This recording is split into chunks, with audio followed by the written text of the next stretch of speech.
নমস্কার, সবাইকে স্বাগত। আজ আমরা এমন একটা বিষয় নিয়ে কথা বলবো যা শুধু তথ্য সাজানো নিয়ে নয়, বরং মানুষের মস্তিষ্ক ঠিক যেভাবে শেখে সেই পদ্ধতির সঙ্গে কন্টেন্টকে মিলিয়ে ফেলার কৌশল নিয়ে। চলুন আজ আমরা দেখব কিভাবে কন্টেন্টকে এমনভাবে সাজানো যায় যেটা আমাদের ব্রেনের শেখার পদ্ধতির সাথে একদম মিলে যায়। অনলাইনে কিছু শিখতে গিয়ে কি কখনো এমন মনে হয়েছে যে তথ্যের সাগরে ডুবে যাচ্ছেন, মাথাটা কেমন জট পাকিয়ে যাচ্ছে?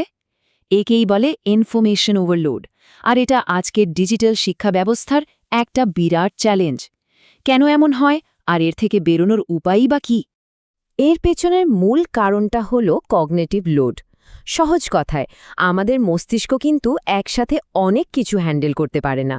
ভাবুন তো, একদিকে নতুন সব টার্মস, তার উপর একটা জটিল চার্ট, সাথে আবার লম্বা একটা ভিডিও লেকচার, সবকিছু একসাথে আসলে ব্রেন জ্যাম হয়ে যায়। এই যে চাপটা, এটাই হলো কগনিটিভ লোড। তাই আমাদের লক্ষ্য হলো এই চাপ কমিয়ে শেখার প্রক্রিয়াকে আরও সহজ আর কার্যকর করা। তো এই সমস্যার সমাধানটা কি? প্রথম ধাপটা হলো মডিউলার ডিজাইন। এটাকে একটা বড় বিল্ডিংয়ের ব্লুপ্রিন্টের মতো ভাবতে পারেন, যেখানে সব কিছু ছোট ছোট ম্যানেজ করার মতো অংশে ভাগ করা থাকে, যাতে একবারে পুরোটা চাপ মাথায় নিতে না হয়। একটা ভালো মডিউলের কিন্তু 3টে মূল ভিত্তি থাকে। প্রথমটা হলো কোহেশন বা সংহতি, মানে হলো একটা মডিউলের সব কন্টেন্ট শুধু একটাই উদ্দেশ্য পূরণ করবে। এরপর আসে কাপলিং বা সংযোগ, যেখানে একটা মডিউল পরেরটার জন্য একটা রাস্তা তৈরি করে দেয়, যেন একটার পর আরেকটা শিখতে সুবিধা হয়। আর শেষে হলো গ্র্যানুলারিটি, অর্থাৎ মডিউলটার সাইজ একদম ঠিকঠাক হতে হবে, খুব বড়ও না, আবার একেবারে ছোটও না। এখন সবচেয়ে মজার ব্যাপারটাতে আসা যাক।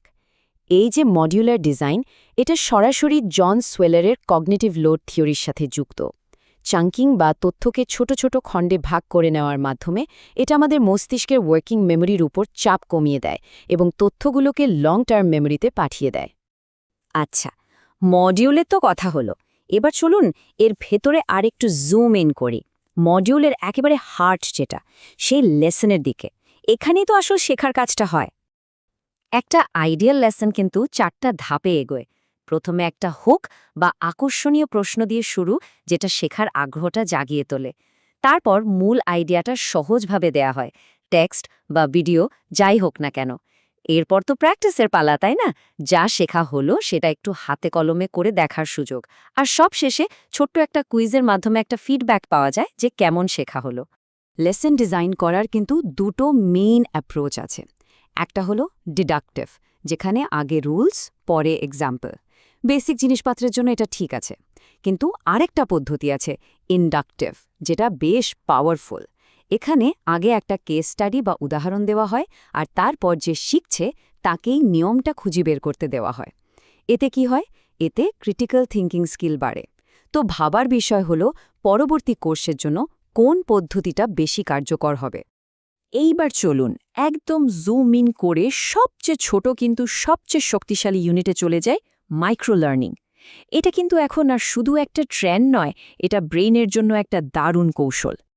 মাইক্রো লার্নিংয়ের মূল ব্যাপারটাই হলো এর সাইজ, মাত্র 3 থেকে 5 মিনিট। এই ছোট্ট সময়ে একটাই নির্দিষ্ট জিনিস শেখানো হয়।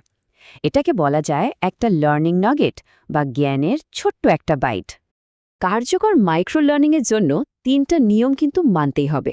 1, প্রত্যেকটা ইউনিটের ফোকাস থাকবে শুধু একটা। 2, এটা হবে জাস্ট ইন টাইম, মানে যখন দরকার ঠিক তখনই পাওয়া যাবে। আর 3 নম্বর, এটা অবশ্যই মোবাইল ফার্স্ট হতে হবে, কারণ বেশিরভাগ সময় তো আমরা চলতে ফিরতে শিখি, তাই না? এই টেবিলটা খুব পরিষ্কারভাবে দেখিয়ে দিচ্ছে যে কখন কোনটা ব্যবহার করা উচিত।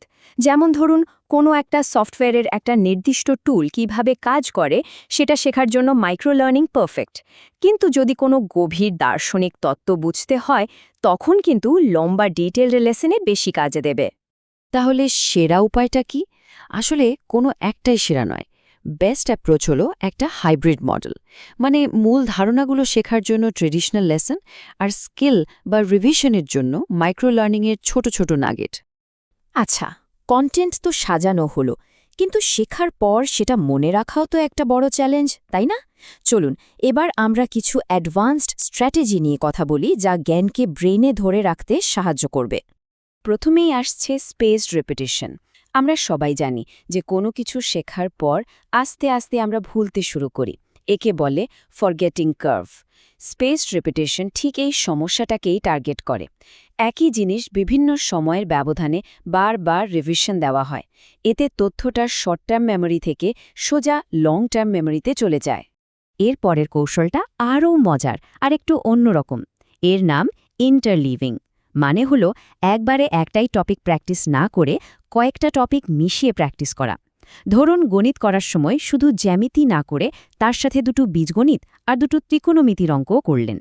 প্রথমে এটা বেশ কঠিন লাগতে পারে, কিন্তু এতে ব্রেইনের কানেকশনগুলো অনেক বেশি ফ্লেক্সিবল আর শক্তিশালী হয়। এই স্লাইডটা দেখুন, পার্থক্যটা একদম পরিষ্কার। ব্লক প্র্যাকটিসে আমরা একটা জিনিস শেষ করে আরেকটায় যাই, যেমন ক ক ক, তারপর খ খ খ। কিন্তু ইন্টারলিভিংয়ে আমরা সব কিছু মিশিয়ে ফেলি, ক খ গ, আবার ক খ গ।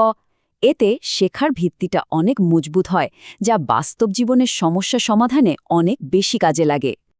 আর ভবিষ্যতের কথা যদি বলি, কন্টেন্ট স্ট্রাকচার কিন্তু আর এক জায়গায় থেমে থাকবে না। আর্টিফিশিয়াল ইন্টেলিজেন্স বা এআই দিয়ে তৈরি হচ্ছে অ্যাডাপটিভ লার্নিং পাথ। মানে সিস্টেমটা নিজে থেকেই বুঝতে পারবে কে কোথায় আটকে যাচ্ছে, আর সেই অনুযায়ী কন্টেন্টের ধরন বা লেভেল বদলে দেবে। মানে একদম পার্সোনালাইজড লার্নিং। তাহলে শেষ প্রশ্নটা এটাই, আমাদের পরবর্তী কন্টেন্ট কি শুধু একগাদা তথ্য দিয়ে দেবে, নাকি সেটা মস্তিষ্ককে শেখার পথে একজন গাইডের মতো সাহায্য করবে? আসল চ্যালেঞ্জটা কিন্তু শুধু ইনফরমেশন দেওয়া নয়, বরং এমন একটা লার্নিং জার্নি ডিজাইন করা যা আমাদের ব্রেনের সাথে কথা বলে।